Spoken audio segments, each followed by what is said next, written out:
पिछली भर्तियों में जिन नियमों के हिसाब से अभ्यर्थी पात्र थे, उन्हीं नियमों से इस बार अभ्यर्थियों को अपात्र घोषित कर दिए गए। इससे उनके चयन पर संकट खड़ा हो गया है।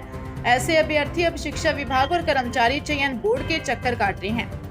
अभ्यर्थियों ने शिक्षा निदेशालय के आगे 55 दिन तक धरना प्रदर्शन भी किया, लेकिन शिक्षा मंत्री बी.डी. कल्ला द्वारा बच्चों को हर बार आश्वासन ही दिया जा रहा है, न तो उन्हें अभ्यर्थियों को मुख्यमंत्री जी से मिलने का समय दिया जा रहा है। और वर्तमान में आदर्श आचार संहिता लगने से अब विशेष शिक्षा में डिप्लोमा के साथ स्नातक अभ्यर्थियों के चयन पर भी रोक दिए गए हैं।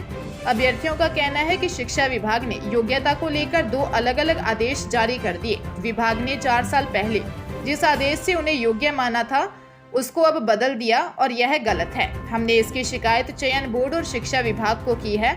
अभ्यर्थियों का कहना है कि शिक्षा विभाग ने 16 जनवरी 2019 को एक आदेश जारी किया था, जिसमें कहा गया था कि एनसीटीई की अधिसूचना दिनांक 23 अगस्त 2010 एवं संशोधित अधिसूचना दिनांक 29 जुलाई 2011 के अनुसार तृतीय श्रेणी अध्यापक पद पर नियुक्ति हेतु न्यूनतम योग्यता निर्धारित की गई है। उक्त अधिसूचना के अनुसार तृतीय श्रेणी अध्यापक लेवल द्वितीय विशेष शिक्षा के पद पर नियुक्ति हेतु अभ्यर्थी द्वारा विशेष शिक्षा बीएड अथवा विशेष शिक्षा में प्रारंभिक शिक्षा में द्वितीय डिप्लोमा, चाहे किसी भी नाम से जाना जाता हो, उत्तीर्ण किया हुआ अनिवार्य है।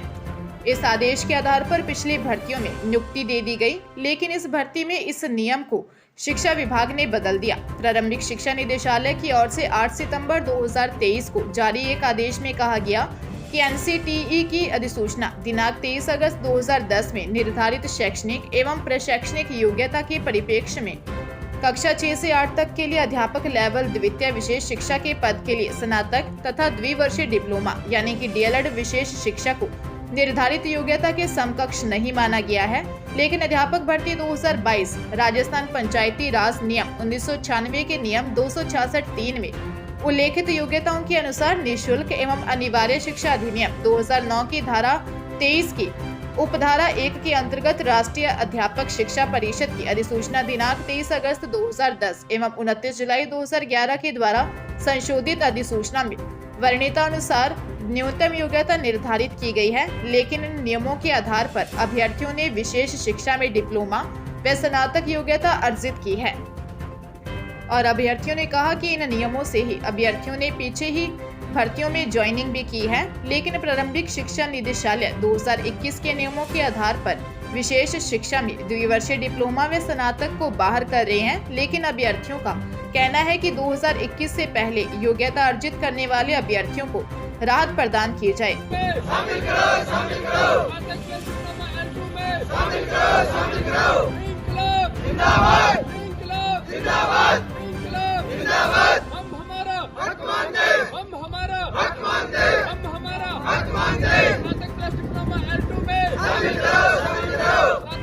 अभी तो लिए लड़ाई है, हम हमारा हक मांगते हैं, नहीं किसी से भीख मांगे, हम हमारा हक मांगते हैं, नहीं किसी से भीख मांगे। भारत माता की जय, भारत माता की जय, भारत माता की जय। इसी संबंध में बीकानेर शिक्षा निदेशालय के सामने अभ्यर्थियों ने धरना प्रदर्शन कर हम अपना हक मांगते, नहीं किसी से भीख मांगते और भारत माता की जय के नारे लगाए। और साथ ही दिल्ली में एनसीटीई और जयपुर में भी 55 दिन तक धरने प्रदर्शन किए। बावजूद इसके उनकी मांगों की तरफ ध्यान नहीं दिया जा रहा है।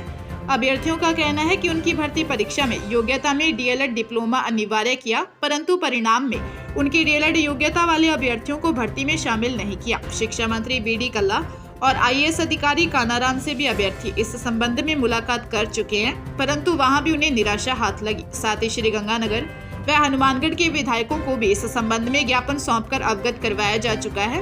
वे आदर्श आचार संहिता लगने की वजह से पहले ही भर्तियां अटकी हुई हैं और जिन भर्तियों के परिणाम जारी किए गए हैं, उन अभ्यर्थियों को भी योग्यता में बदलाव करके उनके भविष्य से खिलवाड़ किया जा रहा है। अभ्यर्थी जगदीप सिंह और अन्य अभ्यर्थियों का कहना है कि जिन नियमों से पहले नियुक्ति मिल गई, अब उन्हें शिक्षा विभाग ने गलत तरीके से पेश किया है। इससे उनके चयन पर संकट खड़ा हो गया है। शिक्षा विभाग मनमर्जी से नियम नहीं बदल सकता। अभ्यर्थियों का कहना है कि जल्द ही पंचायती राज से अनुमति लेकर स्नातक के साथ द्विवर्षीय डिप्लोमा अभ्यर्थियों को भी चुनाव से पहले नियुक्ति प्रक्रिया में शामिल किया जाए।